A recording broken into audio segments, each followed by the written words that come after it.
আসসালামাইকুম honours third year numerical analysis chapter 1 একটা bisection মেথডের একটা ম্যাথ করব। সেটা হচ্ছে এই যে দ্বি-পরিবর্তী পদ্ধতি ব্যবহার করে x³ + x² - 1 = 0 সমীকরণের একটি মূল নির্ণয় করো।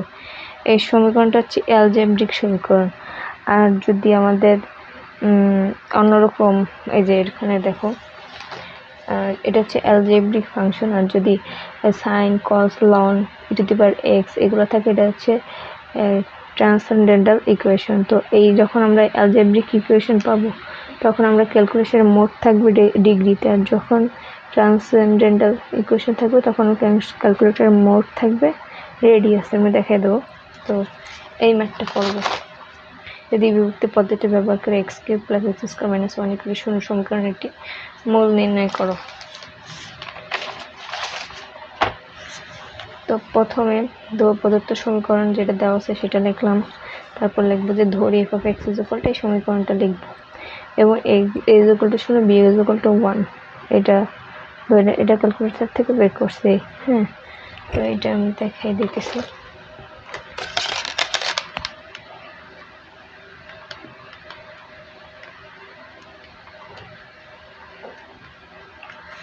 এই যে ক্যালকুলেটর, তো এখানে দেখো এই যে এই ডি আছে, এটা মানে ডিগ্রিতে। হ্যাঁ, আর এখানে মোড যখন রেডিয়ামে নেব তো এই আলফা, প্রথমে আলফা চাপ দেব, তারপর আছে এই মোড দিয়ে এই আলফা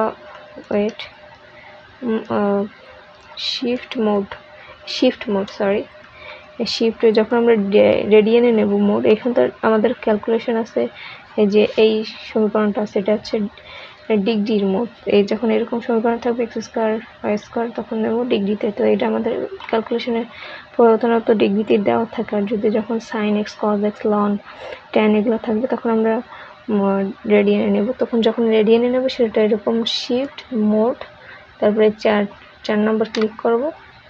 4 নম্বর ক্লিক করলে এই যে 80%, এই 80% রেডিয়ান 80%, কিন্তু এখানে তো আমাদের ডিগ্রি, এই জন্য ডিগ্রিতেই করতে হবে। তো শিফট মোড 3 নম্বরের ডিগ্রিতে নিয়ে নিলাম। প্রথমে ডিগ্রিতেই থাকবে। তো প্রথমে আমরা দেখছি এই সমীকরণটা x = 0 b a = 0 b = 1 এটা কীভাবে আসছে এটা আমরা দেখাবো। প্রথমে আমরা এখানে এই সমীকরণটা উঠাবো ক্যালকুলেটরে। এটা কীভাবে উঠাবো?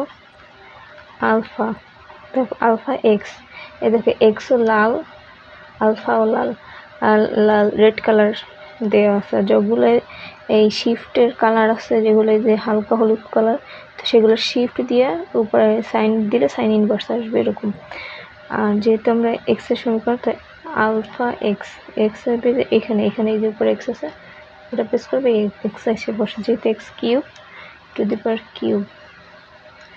Plus alpha x² - 1। তারপর দেবো শিফট, এই শিফট দিয়ে সলভ দেব এরকম। যেহেতু সমীকরণটা উঠে পড়ছে, এখন শিফট এই ক্যালের উপরে যে সলভ মানে এই ক্যালটাই দেবো, এই শিফট ক্যাল, তো সলভ ফর এক্স, তারপরে এই ইকুয়াল দেব।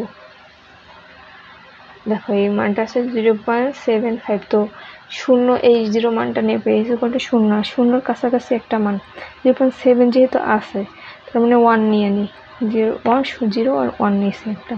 এখানে 0.0-র কাছাকাছি একটু 0.89 নিলেও হতো। তো এখানে 0 আর 1 নিলেই সুন্দর লাগে, তাই এটাই নিলাম। আর এই মানটা হচ্ছে আমাদের অ্যান্সারের মানটা আসবে। যেহেতু বলছে দ্বিবিভক্তি পদ্ধতিতে সমীকরণটা সমাধান করতে বলছে তখন, তো x0 0 আর 1 পেলাম। তারপর এখন f(a) মানে এরকমই, এই যে x³ + x² - 1 এখানে, তারপর সে শিফট, এই যে শিফট ক্যাল দেবা, শিফট ক্যাল এরকম আসছে। তারপর আবার এখানে এসে ক্যাল দিলেই, এটা শিফট ক্যাল দেওয়া লাগবে না, শুধু ক্যাল দিলেই এক্সের মানটা চাবে। তো এর মানে 0 দিলে -1 আসে, এই যে f(a) = -1।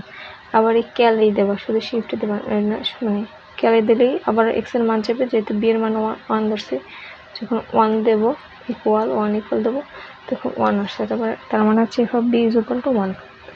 যেহেতু F of A F of B less than 0, যেহেতু F of A F of B plus minus আছে, দুটা গুণফল কি 0 থেকে ছোট, 0 থেকে ছোট মানটা, এবং এ ও বি এর মধ্যে, এটা কাটা, এ ও বি এর মধ্যে এফ অফ এক্স অবিচ্ছিন্ন।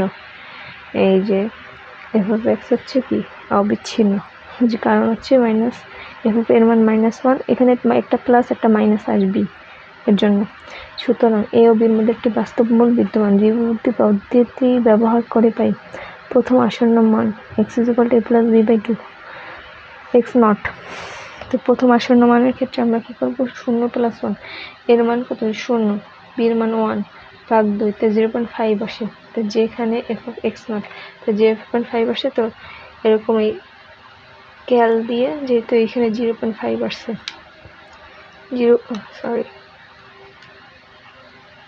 0.5 দিয়ে ইকুয়াল দেব, এই যে -5/, এটা দিলাম, এই যে এই মানটা মিলছে। অর্থাৎ এফ অফ এক্স নট এর মান হচ্ছে একটা মাইনাসের মান আসছে। তো এফ অফ এক্স নট যেহেতু মাইনাস আসছে, তার এটার উপরের যে প্লাস মানটা আছে, তো এফ অফ এ হলো মাইনাস, এটা নেওয়া যাবে না, যেহেতু এটা মাইনাস আসছে, তার প্লাস মানটা নিতে হবে।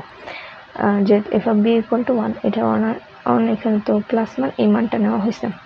যেহেতু F of X naught F of B less than 0, অর্থাৎ দ্বিতীয় আসন্ন মান।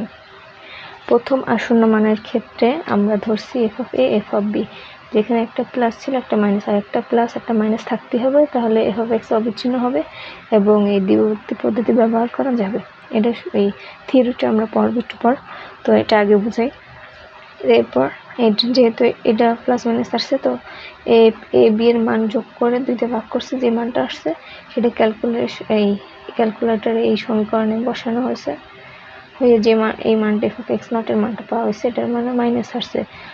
দ্বিতীয় আসন্ন মান বের করার ক্ষেত্রে এই মানটা লাগবে, মাইনাস যেহেতু আছে, মাইনাসের সাথে প্রথম একটা পজিটিভ মান লাগবে। তো পজিটিভ মানটা আছে এফ অফ বি = 1।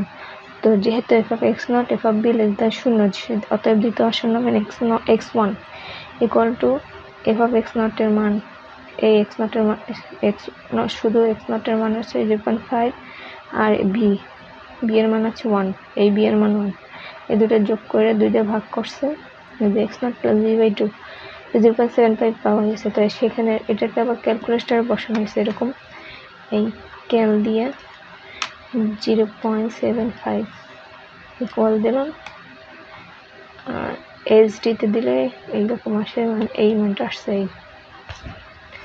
এই যে দেখুন, এই যে 0. মাইনাস আসছে, এটাও যেহেতু মাইনাস আসছে, তাই এটার পজিটিভ মান, ইমিডিয়েট পজিটিভ কোনটা, ইমিডিয়েট পজিটিভ আছে এফ অফ বি এর, এফ অফ বি। হ্যাঁ, তো এফ অফ x1 আর F of B less than 0, অর্থাৎ তৃতীয় আসন্ন মান x2 = এই x1 এর মানটা, আর বি এই 1 ভাগ 2, যে এর মানটা পাবো, এটাকে আবার এরকম ক্যালকুলেশনে বসানোর পর এই মানটা আসছে। তো এটা যেহেতু পজিটিভের উপরে যেহেতু ইমিডিয়েট নেগেটিভ মান লাগবে, তার মানে এটার উপরে আসছে যে এই মাইনাস, উপরেই তো মাইনাসটা আছে, তাই আমরা F of x2 F of x1 less than 0 এরকম করে এই মানটা যোগ করছি, 2 দিয়ে ভাগ করার পর এই মানটা পাওয়া যাচ্ছে, যেখানে এফ অফ x3 মানটাও পজিটিভ আসছে, যেহেতু পজিটিভ আসছে ইমিডিয়েট নেগেটিভ, এই নেগেটিভ এখানে আসছে, এটা F of x3 F of x1 less than 0, অর্থাৎ পঞ্চম আসন্ন মান। তারপরে এই যে x3 x1 এই দুটার মান, এই যে x3 আর x1 এই দুটার মানটা যোগ করা হয়েছে, 2 দিয়ে ভাগ করা হয়েছে, তারপর যে মানটা পাওয়া যায় এটা আবার ক্যালকুলেশনে বসাইলে এফ অফ x4 এর মানটা যেহেতু পজিটিভ আসছে, এটা ক্যালকুলেশনে আসবে সম্পূর্ণটা। তো এই এফ অফ এক্স এর পজিটিভ মানের সাথে ইমিডিয়েট নেগেটিভ মানটা লাগবে, এই নেগেটিভ মানটা লেস দেন 0, এরকম করে আমাদের এই যে এই মানটাই এরকম করে এগুলো সব পাওয়া হয়েছে। হ্যাঁ, এরকম করে এই কাঙ্ক্ষিত অ্যান্সার আমরা পেয়েছি যে অষ্টম আসন্ন মান 0.75 53905 এই এরকম কীভাবে বুঝলাম এটা আসছে? এই লাস্ট দুইটা মান 0.75 0.75 দুই ঘর মিলাইতে পারছে, এইটার সাথে এটা মিলছে। যদি বলতো কোশ্চেনে থাকতো 3 ঘর পর্যন্ত মিলাতে হবে, তাহলে অনেক দূর যেই পর্যন্ত যে আমরা দেখতাম এইরকম 757 এইখানেও আছে, 757 এইখানেও আছে, তখন আমাদের কমপ্লিট হবে এরকমভাবে, বুঝছো? যে পর্যন্ত যেখানে 2 ঘর বলা আছে, যেহেতু লাস্ট দুইটা সমীকরণে সপ্তম অষ্টমী মিলছে, যে দুইটা প্রথম দুইটা মিলছে 0.75 0.75 অটোমেটিক অ্যান্সার। Thank you.